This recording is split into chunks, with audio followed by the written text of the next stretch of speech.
Nono ano, bom dia. Eu vou, neste vídeo, conversar com vocês um pouco sobre o conteúdo que está previsto no PET 5 de Ciências.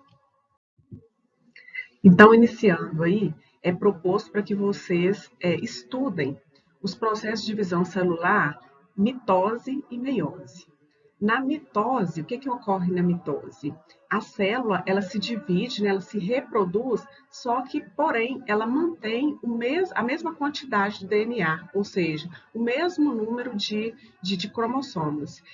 A mitose ela é usada na reprodução assexuada e também para reparar tecidos, órgãos do nosso corpo. Já a meiose é um processo de divisão celular que o próprio nome já diz, olha, meio, né? O que acontece, então, neste processo? O número de cromossomos, ele é dividido ao meio nas células filhas. Então, o DNA da célula mãe, na espécie humana, é 46 cromossomos. Nas células filhas da meiose, vão ser 23 cromossomos. Um exemplo dessa divisão celular são os gametas, o óvulo e o espermatozoide. E é isso mesmo, este que é o objetivo da meiose, é formar os gametas, ou seja, as células reprodutoras ou também conhecidas como células germinativas. Aqui em cima, olha, tem uma imagem representando, né, o processo de divisão meiótica, bem como a fecundação. No PET 5, vocês também vão estudar sobre genética.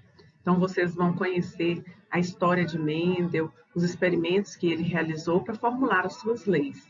Aqui está descrevendo também, representando um experimento de Mendel e também definindo alguns conceitos dele. Olha, o conceito dominante, que vai ser sempre representado pela letra maiúscula, olha, o V maiúsculo está representado aqui na semente amarela, e o recessivo, o conceito de recessivo, que é sempre representado pela letra minúscula, que aqui está determinando a semente da ervilha verde. Então, observe que aqui ele fez, pessoal, um experimento, olha, do gene dominante com o gene recessivo, né? Sendo que o gene dominante condiciona a semente, né, a característica da semente amarela, e o gene recessivo condiciona a característica da semente verde. E aí, após fazer este cruzamento na geração parental, na geração F1, ele constatou que todas as espécies, todos os descendentes, eram heterozigotos, quer dizer, olha, possuíam um V maiúsculo e um V minúsculo. E aqui também, olha, um V maiúsculo e um V minúsculo. Este resultado aqui, ó, é tendo em vista a descendência desse primeiro cruzamento. E aí ele tornou a realizar outro cruzamento da geração F1, e aí após esse cruzamento, o que ele teve de resultado? Olha, ele teve aqui, olha, um quarto dominante, homozigoto, que são iguais, olha, os dois V maiúsculos.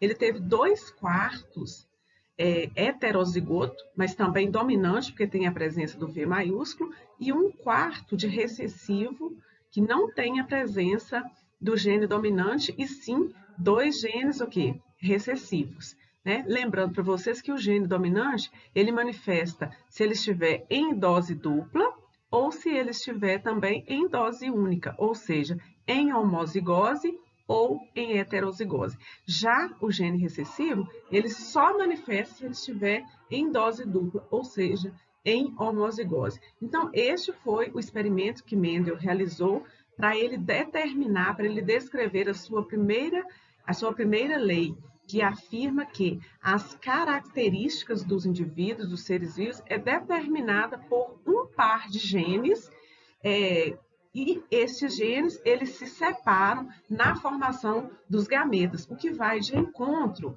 com o que eu passei para vocês anteriormente sobre a meiose. Então, na meiose, não ocorre a divisão celular com a formação da metade do número de cromossomos para cada célula, e na fecundação, o que vai ocorrer? Vai reestabelecer esse número de cromossomos. No caso da nossa espécie, o óvulo vai portar 23 cromossomos e o espermatozoide 23 cromossomos. Durante a fecundação, o que vai acontecer?